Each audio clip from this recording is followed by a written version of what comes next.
What's up, people? Wagwan. Alright, so today I want to talk about Black Mirror Season 5. Let's talk about Black Mirror Season 5, BM5. It got released, I think, about a week or 2 weeks ago, something like that. I'm not entirely sure. I know it came out a while ago, and I'm only just getting around to watch it now, so yeah, I'm a little late. I get that. It happens.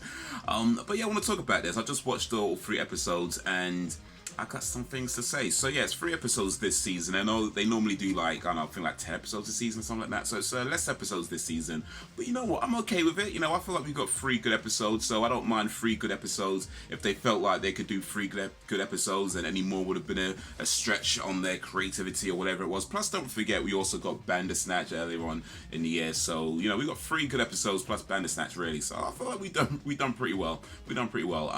But yeah, I want to talk about this because apparently some people didn't like, I say some, quite a lot of people apparently didn't like this season, referring to it as the worst Black Mirror season, and in particular episode 3 with Miley Cyrus is getting referred to as the worst Black Mirror episode, which is something I disagree with. But let's talk about all this, alright, shall we? So this is going to be kind of like a review / recap type thing, so I'm going to get into some areas where, kind of spoilers and, spoilers pretty much. I'm going to try to avoid major plot point type spoilers, but to be honest, I'm probably going to say some things, so yeah, you've been warned. Alright, so yeah, 3 episodes. First episode is called Striking Vipers, which stars Anthony Mackie, who you might remember from way back in the day where he played Papa Doc, where he got shown a lesson by Eminem, B Rabbit in 8 Mile, and then more recently he was in the Avengers movies as the new Captain. Too much. Let me just say Falcon as Sam Wilson. In fact, it's actually has 2 Avengers in here because Pom Klementieff is in this as well, and I thought this was a pretty interesting episode because it deals with.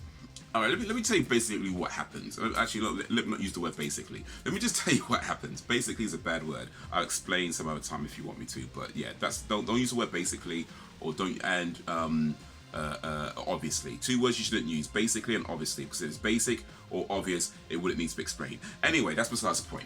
Right. So yeah, here's what happened. It's about these guys who they've been friends for a long time, and they play this video game called Striking Vipers. That's the name of the episode. And some time has passed. They haven't seen each other for, I think it was a year or something like that. A little bit out of touch and things like that. And it's one of their birthdays. It's Anthony Mackie's birthday, and his friend comes back and gives him the new version of the game, Striking Vipers X, and this one has the VR option, and it's their VR is like some futuristic VR where you put like a little thing on your head, and it puts you into the game, and everything looks real and feels real, and emulates a feeling, so you feel like the hits and stuff like that. And they pretty much quickly realize that you can do anything you want inside this virtual reality. It's not just fighting. You can do pretty much anything as you're controlling these characters through the thing, and yeah, and they do it. What it comes down to, they first start off playing tonsil hockey, then they play the horizontal foxtrot. So they pretty much do it in the video game. So one's playing as a girl character and one's playing as a male character, and they do it inside a video game. And because it emulates the feelings, they're feeling this in real life as well. So it very much deals with the idea of, if you do something inside a video game, does that mean you are something in real life? That's kind of what it deals with it in that way. And so there's this thing where they talk about, okay, are they gay? Because in real life they're both dudes, but in the video game one's a girl. So are they gay or are they not gay? Doesn't mean that they have feelings for each other in the real world? Is he cheating on Anthony Mackie being married? Is he cheating on his wife? Because all of those are the emotions that play into his head while he's, it starts to affect his relationship. He's not really being intimate with his wife anymore. He's not, and she's noticing it. She doesn't know what's going on, but she's noticing that he's changed, he's different, he's tired all the time because of how this game and the activities side of the game is making him feel. So yeah, it's a pretty interesting question that that question's been around a long time, and I think it's still an interesting question. It's a question that is difficult to answer. I would say no, and I think what I'd say about this episode, it doesn't answer it that directly, at least in my view. It kind of answers no, that what to the question is what if you do something inside a video game, does that make you something in real life? It kind of answers that as a no, but it kind of answers it as a yes as well, you know, because there's a part where they meet each other and they're like, look, we gotta, you know, do something, and you know, they kiss each other and they're like, okay, we're not feeling anything, so that means we're cool. But then they still have all these feelings, of course, about how it is in the game. And then when he finally tells his wife about it, and she's like, and you know, they come to this agreement that, okay, well, if he's going to be doing that inside the game, then, you know, she's going to be, you know, pretending she's not married for the day and going to a bar and seeing what happens. So it's like, you know, there's a reality of it, because you are the feelings you have that it creates are real, but then it's all virtual, so it's fake. And it's like, you know, just if you're playing a video game now, and how that video game might make you feel. If you play whatever game it is, you know, Street Fighter, Pokemon, whatever, you know, the feelings that you have from the experience are real feelings. But whatever you do inside that game doesn't necessarily make you that type of person, but these feelings are real. And I think it deals with that, and it presents it rather in a really interesting way, especially as we move closer and closer to a world where we might just have virtual reality that looks real, you know, something out of, was it Westworld, where, you know, there were the robots in Westworld, I know, but still. But you know, where the lines between what is real and what is fake is so blurred that, you know, does it, you know, and I guess we won't know until we actually get there, but yeah, maybe we should start thinking about that sort of stuff a lot more before we do get there. But yeah, I thought it was a pretty solid episode. I felt like it dealt with the topic really well. So yeah, I'm not sure why people didn't like this, but hey. So the next episode is called Smithereens. And this deals with social media. So it's about this guy who, his backstory, as you find out going through the episode, is that he was driving a car, he was addicted to his phone, and he's looking at his phone while driving, which was always a bad idea, by the way. Don't handle your phone whilst driving. Put it on a mount, you know what I mean? Don't be fiddling around with your phone while driving. Especially if you're driving at night, as he was doing as well. So yeah, it's a bad idea. Don't do that. Don't do that. But yeah, he's driving and he's filling phone and looking at social medias, checking, you know, likes and all that sort of stuff, and then bang, gets hit. And his wife was in the car and she dies. Turns out the other driver that he hit was drunk, so he got the blame, and everyone just thought that, you know, it was, you know, the other guy's fault. We'll feel sorry for you. How you doing? But he knows to himself that actually, I was doing this while, you know, it happened, and he hasn't told anybody. But what he wants to do is that he becomes he doesn't really become, but anyway, he masquerades as a private hire driver, cab driver. For those of you who aren't in the UK, we say private hire driver. Well, you say private hire driver if you are a private hire driver, otherwise you just say cabbie. Anyway, but yeah, he's masquerading as a cabbie, and he picks up people from a particular company Smithereens, because they're the social media company that he was on, and he's trying to get to speak to the boss, you know, of the company, the owner of the company, and he does so by kidnapping one of their staff, threatening to kill him unless he could speak to Billy Bow, I think his name was, played by Topher Grace. Anyway, so that's what he does, and it's not really about Billy Bauer, so to speak, as it is about him just wanting to get his attention. And I think the analogy they were trying to pull is that, and maybe they were, that's just what I got from it, but I think the analogy they were trying to make it is that a lot of social media is just about wanting attention. At least for a lot of people, you know, you put something out on Twitter, Facebook, Instagram, whatever it is, and part of that is that you want the attention. You want to see those likes go up, and you know, you kind of check in to see if anybody's liked it or who's liked it, and you know, oh, this person liked it, but this person didn't like it. You know, it's kind of like that, and so I think that's what they were trying to say with that whole thing about just wanting his attention. And but it does have some interesting things going on, like being addicted to social media. A lot of people are, and I'm guilty of this myself. Being on my phone, checking my phone every 5 minutes or probably less than that.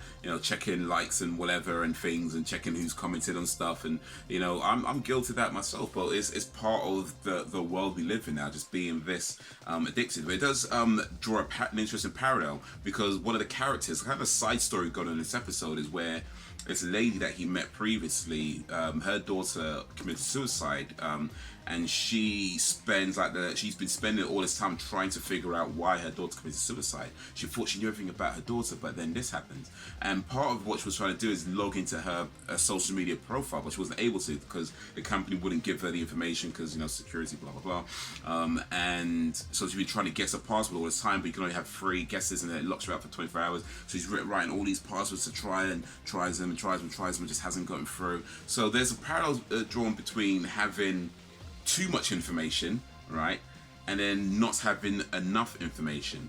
But then what was interesting, at least what I thought was interesting to me, was that when you get to the end of the episode, and then when he's speaking to Billy Bauer, he's one of the things he does is gets him to let this get the password, get them to give her the password for her daughter's account, and she does, and she logs in, but we never find out what happens next. So was she satisfied with just knowing why her daughter did it? Did she even find out why her daughter did it? Was that even posted? We don't know. So I thought it was an interesting way of ending that episode. And also, we don't already find out what happens to the main guy either, the guy who did all the kidnapping. We don't find out about I mean, yeah, it's. I like that episode. I thought it was a pretty strong episode. Well, they're all strong episodes, but I liked how they ended it with a little bit of ambiguity. And the final episode, Rachel, Jack, and Ashley 2. This one starring Miley Cyrus. So you got quite a few Hollywood. Well, I mean, Black Mirror's always had Hollywood and sort of famous people in their episodes, so that's nothing new. But we got 3 episodes, 3 people that you've probably heard of, or maybe you have, I don't know, who you heard of.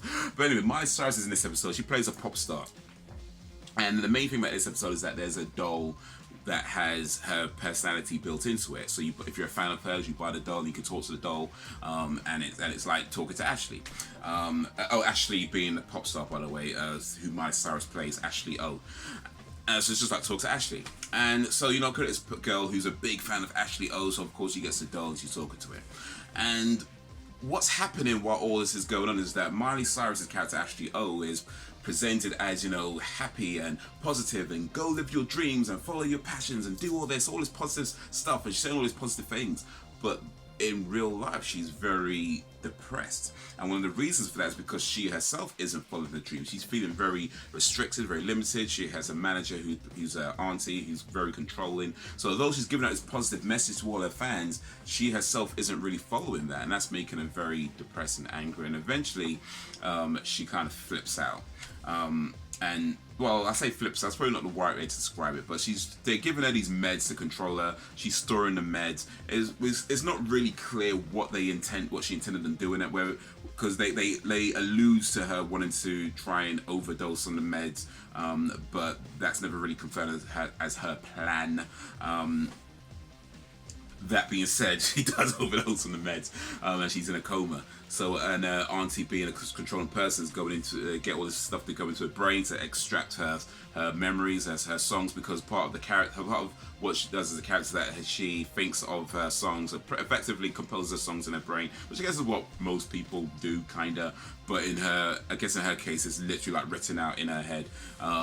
So they go into her head, and they're trying to get all these songs out while she's in a coma. And then because they got her voice on these dolls, they can use that to synthesize her, to emulate her voice. They can use holograms to pretend to be her. So effectively, they're just replacing her with technology. That's what they're doing, because she became uncontrollable. And she so. And it turns out that the doll, the Ashley 2 doll, that was called, they didn't just create a personality for her, they actually downloaded her brain into the doll, but they put a limiter on it so that it could only do the positive stuff. And the girl, Rachel, who has the doll, well, Jack really, who's her sister, and they inadvertently remove the limiter and it becomes the full Ashley inside the doll, and then they found out what's really going on. And here's the thing, so I knew that a lot of people hated this episode before I watched it. I did hear some rumblings about this particular episode, not the whole season. I found out after I watched it that people didn't like the whole season, but I did hear that people didn't like this episode before I watched it. I don't know why, but I did hear that people didn't like it. And as I was watching it, honestly, I couldn't see anything that stuck out to me as why people would hate this episode so much. I mean, of course, not everything's for everybody, and not everybody's gonna enjoy it. That is what it is. That's just normal. But it just didn't seem to me like this episode had anything in it that stood out as, oh, that offends people, or that, whatever. It seemed like just a decent episode to me. But apparently, the reason why people didn't like it is because they felt it was too cutesy, and they said that what did I read? That it felt like a bad Disney movie. And I think, to be fair, that it does have some cutesy elements to it, and I haven't watched that many Disney movies. Actually, that's a lie. I watched loads of Disney movies. I've watched more than I realised, actually. I don't know if I've seen any bad ones, though, so maybe I don't know what a bad Disney movie looks like. I've only ever seen good Disney movies. Anyway, so that's why people didn't like it. But yeah, to me, it felt like that's how it needed to be. It's dealing with this person who's presented as this, positive message. Hey, happy. But in real life, she's dealing with not being able to follow her own dreams. She's dealing with having a controlling manager who's an aunt who's raised her and pretty much made her to feel like she owes her this. She's dealing with quite a lot outside of that. So. Yeah, elements of it are going to be cutesy, and the fact that when she's putting all that stuff out, it appeals to people who are attracted to that kind of thing. So a lot of the fan base are young girls that are just trying to get through in life. And Rachel, her fan in this episode, was somebody who doesn't have a lot of friends, doesn't feel like her sister pays much attention to her. Like, since their mother died, her sister's kind of been a bit withdrawn. Her dad's kind of into his inventions and things, so he's there, but he's kind of maybe not all fully there all the time. So he's present but not present, so to speak. Not in a super bad way, but certainly enough to make her feel like she's doesn't really have anybody, or so I think that when you hear somebody talk about being positive for your dreams and all that kind of stuff, it's going to appeal to people who are maybe going through some things, or maybe people who feel a certain way, and not necessarily only those people, of course, but just in general. It's something that you might want to that might help you to get through things. So when she gets a Rachel 2 doll, one of the things that happens is that she tries to go into this doll, because there's like a dance contest going, and it gives her the courage to go into the dance contest. Fortunately for her, it doesn't turn out too well. But it just seemed to me like this fit, like what they went with fit with the episode and fit with what they're trying to go through. So I don't know, like, I'm not sure that's a reason to not like it. I mean, I don't know, people are weird. But anyway, yeah, I thought that this season 5 was a solid season. I think they did. I mean, Black Mirror has always been pretty solid. Every episode I've watched has been pretty solid. So yeah, that's pretty much what I got to say. But yeah, it's I think the overall theme of this season, though, would be social media. Like, I feel like going back on previous Black Mirror seasons, I don't know if they've all had an overarching theme, because I've never really, I have kind of, but never really bothered to really think about it. But since there's only 3 episodes this season, it's a bit easy to be like, okay, so what's the connecting theme on these episodes? And I think it's social media. Because with the first episode, there's some talk about the wife not being on Facebook, and that's why she didn't know about certain things, and also just the episode itself just deals with the virtual world and the real world. And then you got the second episode, which directly deals with social media, because it's a social media platform that they were on, or being addicted to, and what people are posting things on, and one of the reasons why the character knows certain things that's going on through social media.